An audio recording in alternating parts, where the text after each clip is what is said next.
अस्सलाम वालेकुम, क्या हाल चाल है आप लोगों का। आज हम qualitative research associate 609 lecture number 21 करेंगे, लेसन नंबर जिसमें हम कवर करेंगे टॉपिक 70 से 72 डिस्कोर एनालिसिस।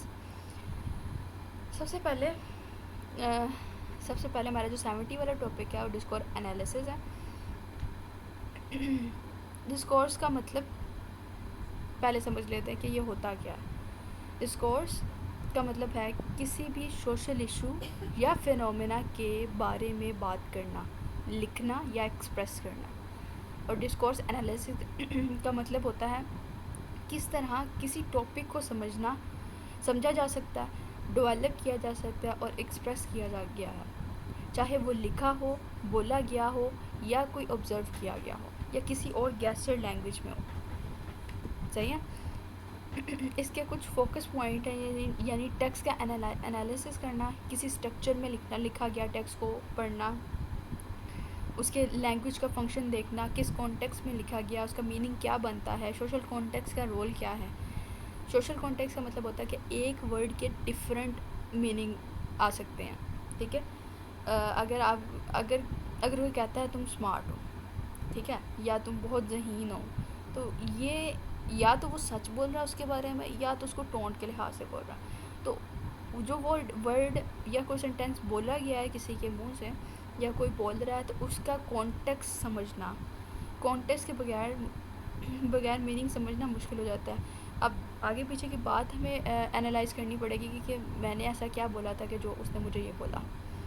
ठीक है, उसके मीनिंग का कॉन्टेक्स्ट समझना। रिसर्चर सीक्वेंस बनाता है। ठीक है, पहले क्या हुआ था वो ये लिखेगा, फिर क्या कहा गया था, किस टोन में कहा गया था, किस सिचुएशन में कहा गया था, ये सारी चीज़ें ऑब्जर्व करता है। ये भी समझना ज़रूरी होता है कि कॉन्टेक्चुअल मीनिंग किस तरह कम्युनिकेट होता है। जैसे रिसर्चर यूज़ दो तरीके से मैटर करता है, एक मटेरियल नॉलेज होता है और एक उसके पास कॉन्टेक्सचुअल नॉलेज होता है।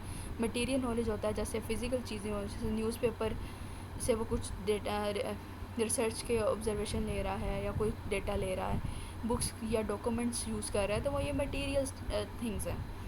ठीक है। और कॉन्टेक्चुअल नॉलेज वो चीज़ होती है जैसे कल्चर की कुछ चीज़ें हैं, मूड स्विंग्स आ गए, सॉरी स्विंग्स नहीं, मूड्स आ गए। आपके मूड पे डिपेंड करता है कि अगर कोई बात कर रहा है या कोई बता रहा है तो उसका मूड क्या है, या तो एंगर में है या तो वो काम, मतलब बिल्कुल सुकून से बता रहा है, मतलब उसके मूड के ऊपर डिपेंड करता है ना। हमें ये चीज़ भी ऑब्जर्व करनी पड़ेगी, टाइमिंग, सोसाइटी का एनवायरनमेंट, ये सारी चीज़ें हमें डिस्कोर्स एनालिसिस में ऑब्जर्व करने पड़ते हैं कॉन्टेक्चुअल नॉलेज में।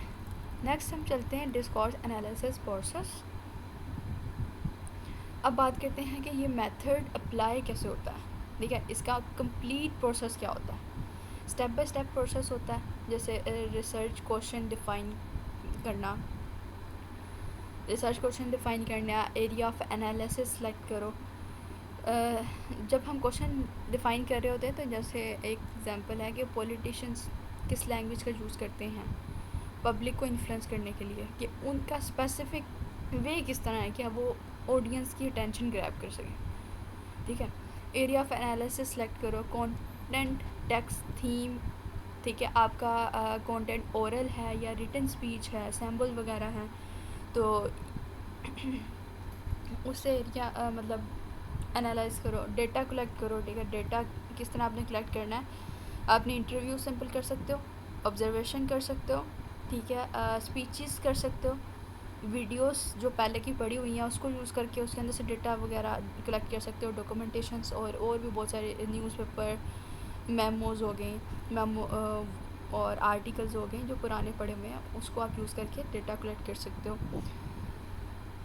कॉन्टेक्चुअल थ्योरी अप्लाई करोगे, हर बात को उसके कॉन्टेक्स्ट में समझना। ठीक है, किस कल्चर किस वक्त किस ऑडियंस के लिए लिखा गया, ये कॉन्टेक्स्ट नहीं समझोगे ना थ्योरी का, किसी भी डेटे का, तो आपको एग्जैक्टली मीनिंग भी नहीं पता लगेगा। और कॉन्टेक्स्ट तब पता लगेगा जब उसके पीछे की बात आप जानोगे। जैसे किस कल्चर का है, किस वक्त ये बोला गया, किस वक्त ये आर्टिकल लिखा गया, किस ऑडियंस के लिए लिखा गया, इसका मकसद क्या था, ये सारा कॉन्टेक्चुअल में आता है। थीम एनालाइज करो, मतलब थीम, रिपीटेड वर्ड्स कौन से हैं उसके अंदर जो आपने रिसर्च पढ़ रहे हो, ठीक है, उसके अंदर क्या टोन हो, क्या स्टाइल यूज़ हुआ है, किस लिहाज से कौन सी ऑडियंस को टारगेट ज़्यादा किया गया है, और उस टारगेटेड ऑडियंस से आप किस तरह कम्युनिकेट कर रहे हो, ये सारी चीज़ें थीम में आती हैं। क्या कॉमन ट्रेंड्स हैं, क्या मीनिंग निकलता है, ठीक है। नेक्स्ट हमारे पास डिस्कोर्स फॉर थीम है, डिस्कोर्स एनालिसिस के, जिसका discourse is a topic. Discourse किसी भी मुहिम या सब्जेक्ट के अराउंड होती है, ठीक है। Language is contextual, language reality create करती है। जो कहा जाता है वो सिर्फ स्टेटमेंट नहीं, वो रियलिटी बन भी सकती है, रियलिटी भी बन सकती है। जैसे अगर एक एग्जांपल है, जब लीडर बार बार यूथ क्राइसिस बोलते हैं तो लोग वाकई फ़ील करते हैं कि यूथ में ही प्रॉब्लम है। कि जब बार बार कोई भी यूथ क्राइसिस बोल रहा है तो वो इस चीज़ पे मेनली फोकस करवा रहा है कि हाँ भाई हैं ये। Discourse is a form of action. इसमें बात करना सिर्फ इंफॉर्मेशन देना नहीं होता, ठीक है, ये एक्ट भी होता है। जैसे किसी को ऑर्डर देना, कंसमेंस करना या ब्लेम करना, सही है। डिस्कोर्स हर बात एक स्टाइल, लॉजिक और इंटेंशन से के साथ बोली जाती है। वर्ड्स रैंडम नहीं होते, ठीक है। वो किसी पर्पस के लिए सिलेक्ट किए जाते हैं। वही वाली बात होगी, अगर कोई पॉलिटिकल लीडर और कोई स्पीच कर रहा है तो वो उसके रैंडम वर्ड्स नहीं होंगे, उसको मेनली पता है कि उसने किस बात पे क्या फोकस करवाना है, तो उसने वो पहले से ऑर्गेनाइज्ड करके रखा हुआ है अपना स्ट्रक्चर, ठीक है। तो नेक्स्ट में चलते हैं, डिस्कोर्स एनालिसिस, डीमेरिट्स। अच्छा, यहाँ पे ना जैसा कि हर मेथड को कुछ लिमिटेशंस होती हैं ना, वैसे डिस्कोर्स एनालिसिस में भी कुछ चैलेंजेस हैं, ठीक है। कॉन्टेक्स्ट अंडरस्टैंडिंग मुश्किल होता है, ठीक है। हर रिसर्चर कॉन्टेक्स्ट को एक्यूरेट नहीं समझ सकता, इस वजह से मीनिंग मिसलीड होते हैं मीनिंग उसके ख़राब हो जाते हैं। लैंग्वेज वेरिएशन बहुत होती हैं, ठीक है। हर कल्चर में आपको जाकर अगर डेटा कलेक्ट करना है तो वहाँ पे उनकी स्पीकिंग और लैंग्वेज और है, और एक लैंग्वेज अगर आप कोई वर्ड बोल रहा है तो उसके पीछे दूसरे कल्चर में उसका कोई और मतलब होगा, ठीक है।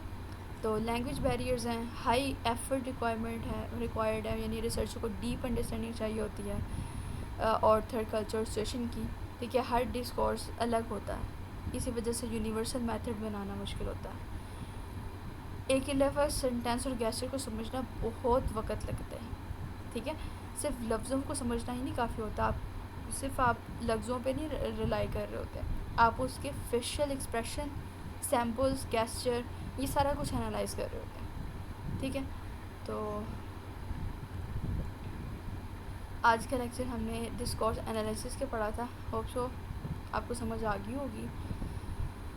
डिस्कोर्स एनालिसिस एक ऐसी रिसर्च टेक्निक्स हैं, ठीक है, जो बताती हैं कि लैंग्वेज सिर्फ कम्युनिकेशन का ज़रिया नहीं होती, बल्कि एक पावरफुल सोशल टूल है जो लोगों को सोचने, समझने और बिहेव करने का तरीका सिखाती है, सही है।